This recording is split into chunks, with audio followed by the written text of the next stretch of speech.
各位网友大家好，欢迎收看迈阿密上海观天下频道。今天我们继续讲军事故事、军迷故事、军贸故事、军工回忆，中国反隐身雷达研发技术过程系列第一篇第13章，高瞻远瞩的一带一路，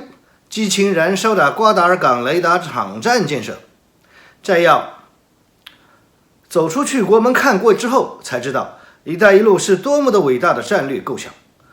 也才能够理解美帝为什么会如此的气急败坏。毛主席那一代领导人的许多雄才大略至今看来仍然在起着非常重要的作用，也是非常英明的战略决策。第三世界永远是我们的朋友，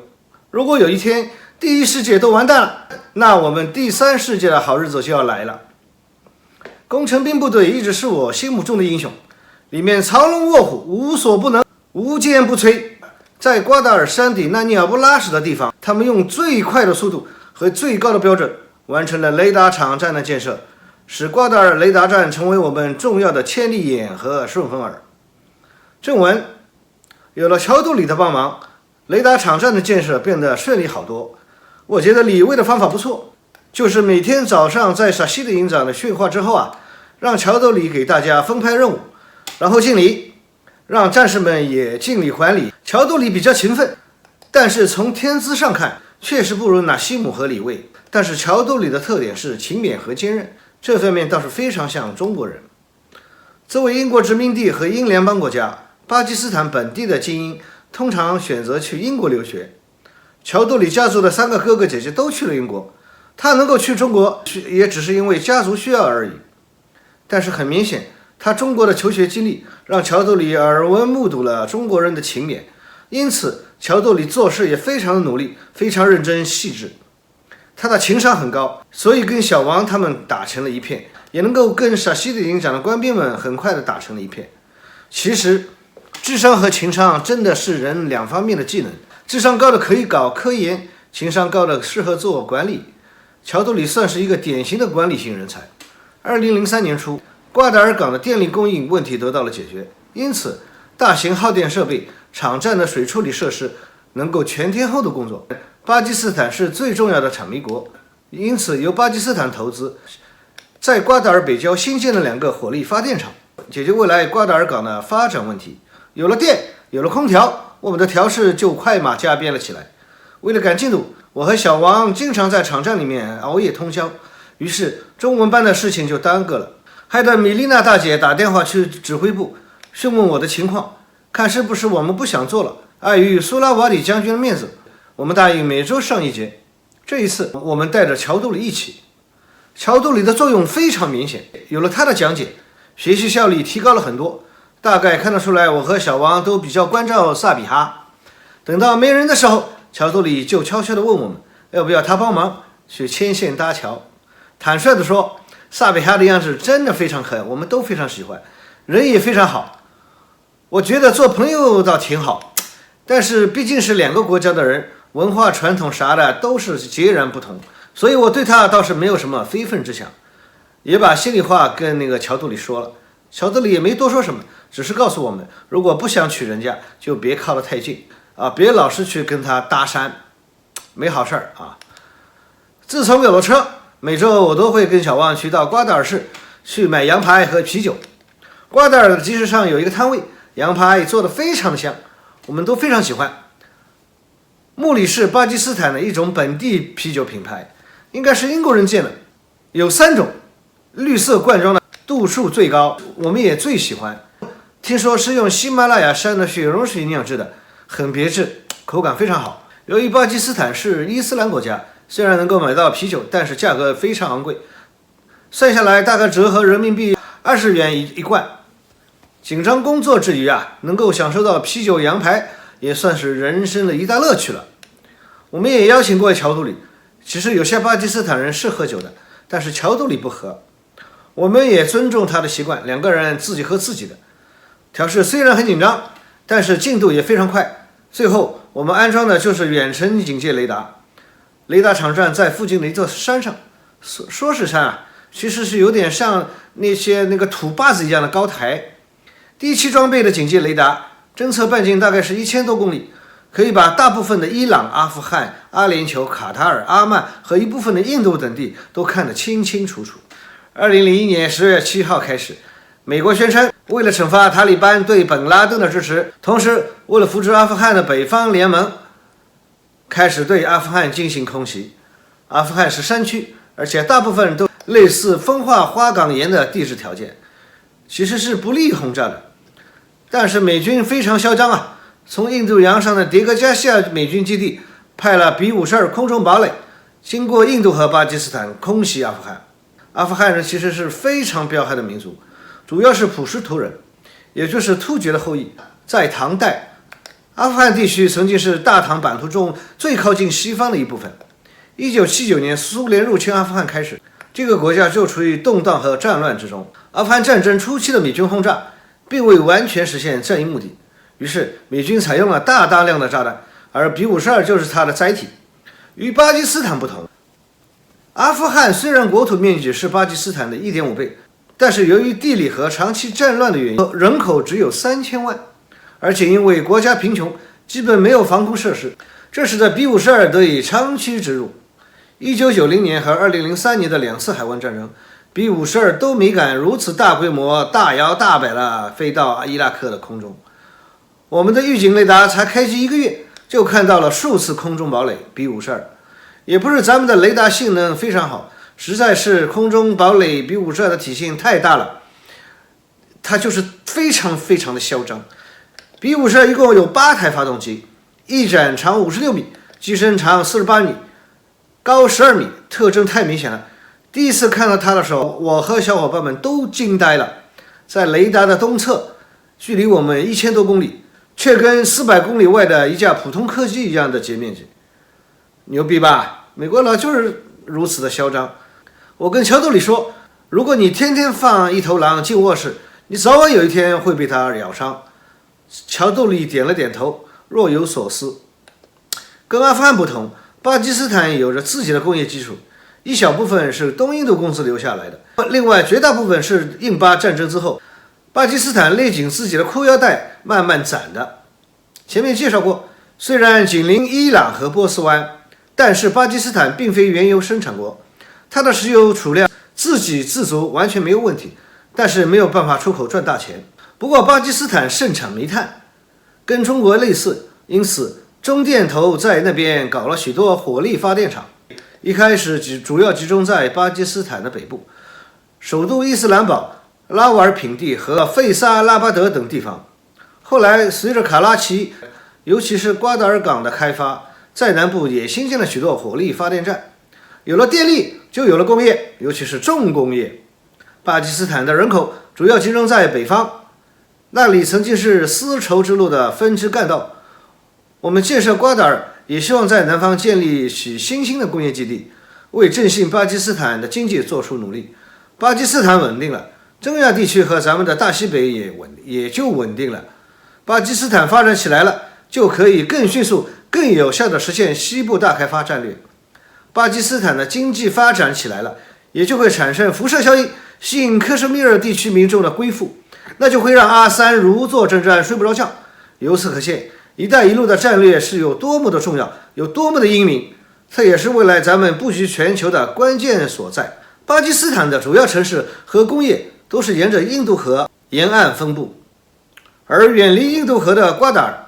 成为冉冉升起的一颗新的明珠。我们几个人研究的课题不是怎么样振兴这里的经济，而是怎么样保卫经济建设的成果。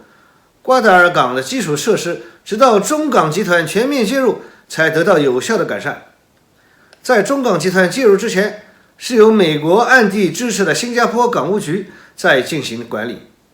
由于新加坡港务集团希望能够尽快的实现经济效益，能够尽快的赚到钱，因此并没有对港口设施以及城市的配套设施进行大规模的投资。新加坡的开发锦上添花可以，就比如说国内的苏州工业园区，搞得也确实是风风火火，但是如果要从零开始规划设计和建设，并长期经营，还是要靠咱们基建狂魔啊。新加坡是怎么发展起来的呢？欧洲、中东和非洲的货物经过巨型货轮运输，到了马六甲海峡以后，要卸船，然后重新装船，分别发往东亚，也就是中日韩方向、马来印尼方向，还有就是泰国、越南、柬埔寨方向。反之亦然。新加坡为了抢货源，就利用了自己的优势，用自由港的方法来招揽货轮分包，这样既降低了航运成本，也使得新加坡利用货轮靠港、正装散运的方式发展自己的经济。正是瓜达尔港的情况完全不同，刚刚从霍尔木兹海峡出来，基本都是油轮，没有多少货物需要在这里临淡整运。再说，瓜达尔当地的交通和基础设施非常的落后，就算具备深水条件，也吸引不到10万吨级的船舶停靠。此外，由于新加坡港务局无耻的抢生意的行为，本来可以停靠在瓜达尔港的我国远洋货轮也被迫转停卡拉奇。因此，新加坡港务集团在连续亏损了5年之后，迫于无奈，以种种借口终止了瓜达尔港口的承包合同，也使得中港集团得以顺利介入。用了3个月，海事雷达系统和预警系统安装调试完毕，各项工作也走向正轨。瓜达尔港另外一个雷达站的设备，也就是咱们自己的雷达站，这是从无到有建设的一个雷达场站。从各种方面考虑，需要工程兵部队的配合，要从国内派人过来，大概需要2个星期才能到。我们厂出品的雷达必然是精品，调试期间基本没有什么意料之外的事情，一切正常，一切顺利。于是我和小王就在乔兜里的带领下，开始在瓜达尔港附近游荡，有时候逛一逛集市，晚上就去看看米丽娜大姐。当然，大部分时间她都不在，我们也无所谓，主要是能够看到萨比哈就行了。巴基斯坦人都非常乐观，随时随地都是满脸的笑容，永远不知道发愁是什么滋味。萨比哈说，我看他时候的眼神是比较 aggressive， 就是有侵略性的，没办法，荷尔蒙爆棚，没办法，单身男人啊，火力旺，看到美女这个眼神啊就移不开来了。于是我就叫了他最地道的东北话，你瞅啥？每周1天的中文课又恢复成每周了3次，因为我和小王都慢慢的是强烈的感觉到，叫外国人说中文的确是非常的积德行善，而且非常有成就感，这是一种享受。小王是江西人，当然他教的还是普通话，我就不一样了，我有时候教一些东北话。比如有一次听见乌拉姆跟乔兜里开玩笑，然后乌拉姆突然之间蹦出一句中文，滚犊子，标准的一塌糊涂啊，我当时就笑翻了天了。2周之后，我们的货到了，当时军港建好了一个坡位，亚丁湾巡航是从2008年底才开始的，但是在2003年那个时候，国内还是基本没有军舰过来。这天坡位上面突然停靠了一艘大船，因为接到了通知，我们的货也在船上，就跑去码头看看。新过来的是一个大家伙，我看到卸船的时候啊，都有些震惊了，非常的大，非常大的一艘船。军港那边巴铁派了一个团驻守，绝对是闲人免进的。巴铁就是巴铁，好样的。船的舷号是东运615的丰仓号，是我国的第1代大型补给舰，一次可以运载15000吨左右的补给。它是停靠到这个坡位的第1艘中国军舰，我们也是非常的荣幸。港舰指挥部举行了简短但是非常庄严的欢迎仪式。那天正好是大年初1春节，奏国歌的时候啊，我们很多人都热泪盈眶。想想自己在这儿经历的，心里不但不感到难过，感到的是一种雄壮的让人自豪感膨胀，为国开疆拓土的感觉啊，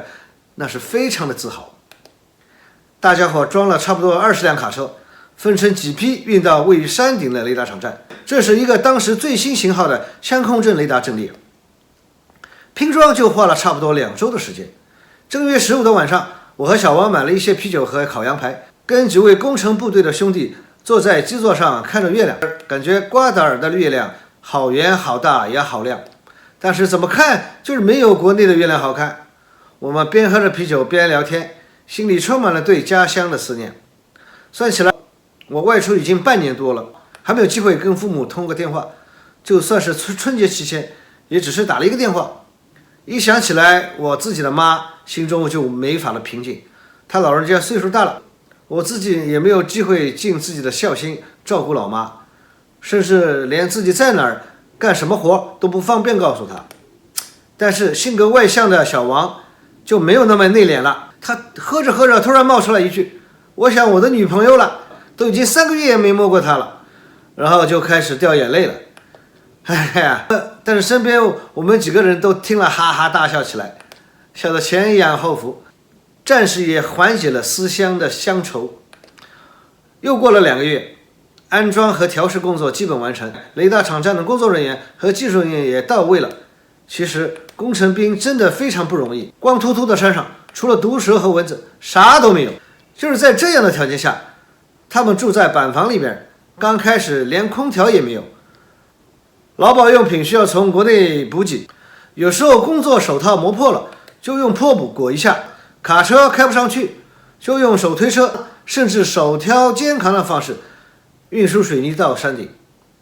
海沙有盐分，容易腐蚀，他们就从附近的桑德瑟尔运最好的沙子过来，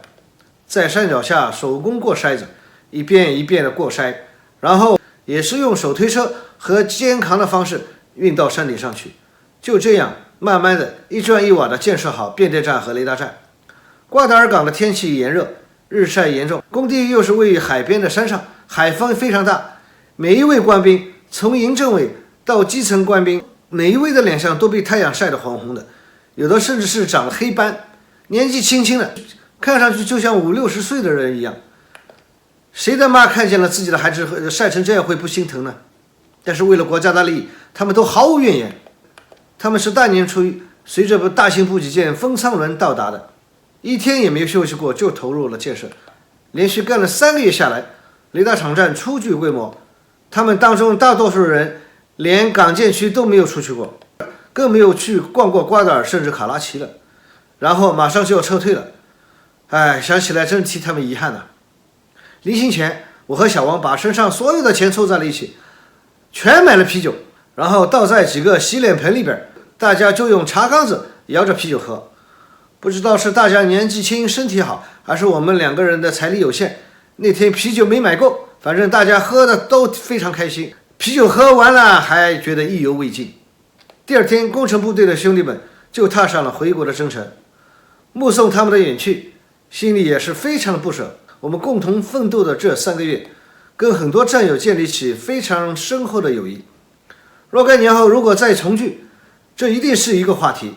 谈论我们那段曾经并肩战斗无法忘记的激情燃烧的岁月。接工程部队回国的是远洋船队的运输船，它同时也送来了国内的配件，有些是我们工厂生产的，有些不是，任务都发到了我们的邮箱里边，按照说明书来安装和调试。雷达场站执勤人员也过来了，都是技术过硬的老手，所以不到1个月，安装和调试工作就顺利完成了。这下子大家都爽了。这个雷达场站对于中东地区、波斯湾、阿富汗以及印度西部的地区、西印度洋地区都看得非常清楚，相当于我们在这个地区有了一只千里眼，以前一直看不见搞不清的东西，现在都看得清清楚楚。有谣传说，为了这个雷达场站，总参还专门新增设了天上的通信卫星和地面数据处理卫星。当然，这个雷达场站只是开始，等到了10年之后啊，汉班托特港的雷达场站、瓜达尔港的雷达场站和后面的吉布提雷达场站，真正构成了我们当代的下南洋的珍珠链，为了维护世界和平，保障祖国和人民的利益，做出特别突出的贡献。感觉时光过得飞快，转眼又到了夏天，出来已经快1年了。其实我倒是挺适应瓜达尔港的，国内的远洋船队、补给舰、登陆舰、驱护编队来得越来越频繁，忙着进行新建港口的测试、演习，以及对印度洋和波斯湾水文资料的探索和收集。国内的同志们过来，自然少不了慰问品，所以我们在那边人员的吃的用的跟国内没什么差别。民用港口那块已经完工，为了配合8方经济建设，更是为了强化战略支点效应，新的原油码头、储运基地输送管道等等都已经开工或者蓄势待发。瓜达尔的基础设施、道路、发电及排水什么的都已经初具规模。瓜达尔市的人口也从我刚刚来的时候大概5万人左右，目前已经有大概10几万人了，相当于国内的一个小城镇了。军港的2期和3期建设也已经开始，每天在雷达场站的山头上面看到底下工地热火朝天的景象，心里感到非常的自豪，也非常的开心。雷达场站是由国内过来的老兵们操作，完全不用担心。我甚至还跟老兵们学习了不少的新的知识。雷达场站虽然设备非常复杂，但是采用全自动控制，需要的人手并不多，数据也是实时发回国内处理。我们也难得清闲。这个雷达场站是属于咱们自己使用的，只有持特别通行证的中方人员才可以进出。外围8方派了一个警卫连，